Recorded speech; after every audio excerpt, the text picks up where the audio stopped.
بسم اللہ الرحمن الرحیم۔ السلام علیکم دوستو اس دنیا میں بے شمار ظالم اور سفاک بادشاہ گزرے ہیں، تو فرعون وہ واحد حکمران کیوں ہے جسے اللہ تعالیٰ نے رہتی دنیا تک کے لیے نشان عبرت بنایا؟ اور اس بات کا اندازہ ہمیں احادیث نبوی اور تاریخ میں رقم ان واقعات سے ہوتا ہے جن میں فرعونیت اور اس کے ظلم و بربریت کی ایک جھلک نظر آتی ہے۔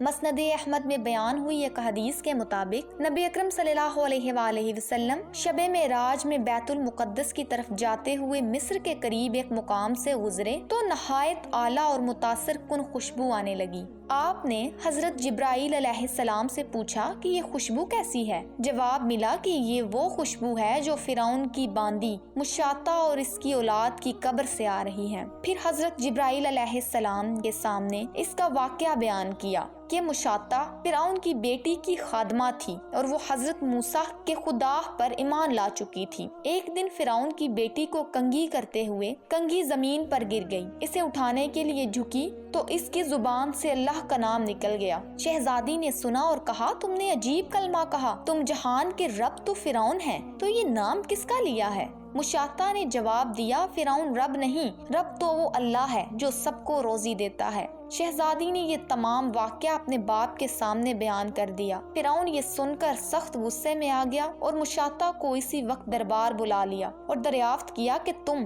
میرے سوا کسی اور کو رب مانتی ہو؟ مشاطہ نے جواب دیا، میرا اور تیرا رب اللہ تعالیٰ ہی ہے جو بلندیوں والا ہے۔ فرعون نے اسی وقت حکم دیا کہ جو تانبے کی سلاخیں جلائی ہوئی ہیں اسے خوب تپایا جائے اور جب آگ جیسی ہو جائیں تو اس کے بچوں کو ایک ایک کر کے ڈال دیا جائے اور آخر میں ان کی ماں کو بھی اسی طرح آگ میں جلایا جائے۔ مشاطہ نے فرعون سے درخواست کی کہ میری اور میرے بچوں کی موت کے بعد ہماری ہڈیوں کو ایک ہی جگہ ڈالنا۔ فرعون نے کہا کہ تیرے حقوق ہمارے ذمے ہیں، اس لیے تیری یہ بات ہمیں منظور ہے۔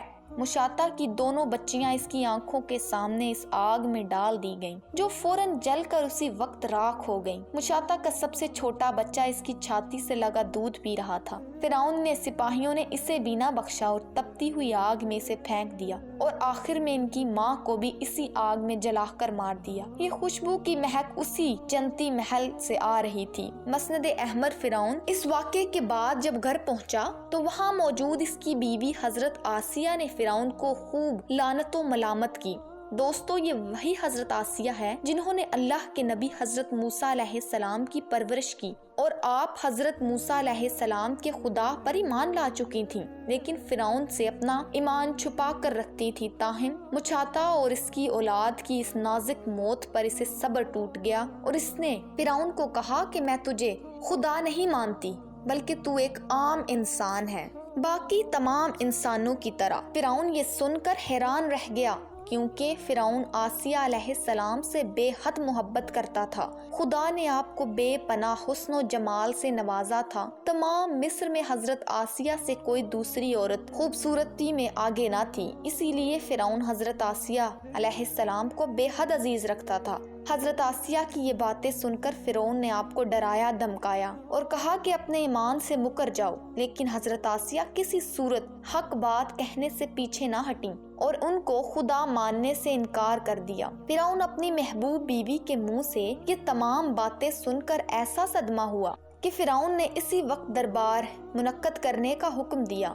اپنے درباریوں کو مخاطب کرتے ہوئے کہا کہ موسیٰ نے میرے خلاف بڑی سازش کی ہے، اس نے میری بیوی کو بھی بہکا کے رکھا ہے۔ آج میں اس عورت کو مار ڈالوں گا یا پھر اپنی بات سے پیچھے ہٹ جائے گی۔ لہٰذا اس نے حکم دیا اپنے سپاہیوں کو کہ وہ مصر کی ملکہ حضرت آسیہ کو گرفتار کر لیں۔ ایک وقت تھا کہ جب محل کے سپاہی اور ملازمین حضرت آسیہ کو آنکھ اٹھا کر بھی دیکھنے کی ہمت نہ رکھتے تھے، لیکن آج وہی ملکہ مجرموں کی مانند درباری مصر میں پیش ہوئیں۔ فرعون نے کہا کہ تم اتنے عالی شان محل میں رہتی تھی، دنیا جہان کی نعمتیں میسر تھیں، ہزاروں عورتوں کے درمیان تجھے اپنا محبوب بنایا، میں یہ سب نوازشیں تم سے چھین لوں گا، تو بہتر ہے کہ تم اپنے ارادے سے باز آ جاؤ اور مجھے اپنا رب مان لو۔ اس پر حضرت آسیہ نے جواب دیا کہ میں ایک خدائی وعدہ ہو لا شریک کی ربوبیت پر ایمان لے آئی ہوں، لہٰذا اب میں پیچھے ہٹنے والی نہیں۔ یہ سننے کے بعد فرعون نے سب سے پہلے رسوا کرنے کا فیصلہ کیا، لہٰذا اس نے حکم دیا کہ حضرت آسیہ کے تن پر موجود تمام کپڑے اتار دیے جائیں۔ دوستو، وہ خاتون جس کے شرم و حیا کی مثالیں تمام مصر میں دی جاتی تھیں، آج اپنے ایمان کو بچانے کی خاطر دربار مصر میں بے لباس ہو گئی، تاہم اب کی صورت میں فرعون کو رب ماننے پر رضامند نہ ہوئی۔ فرعون نے اب حکم جاری کیا کہ اس کے جسم پر سے کھال اتار دو اور اس کے منہ ہمارے محل کی جانب کر دو، تاکہ اسے احساس ہو کہ آسیہ نے کن نعمتوں کو ٹھکرایا ہے، اس درد کو گلے لگایا ہے۔ فرعون کے حکم کی تکمیل کرتے ہوئے حضرت آسیہ کے ہاتھوں اور پیروں میں کیل ٹھونک کر انہیں زمین پر لٹا دیا گیا اور پھر آہستہ آہستہ ان کے جسم سے کھال اتاری گئی۔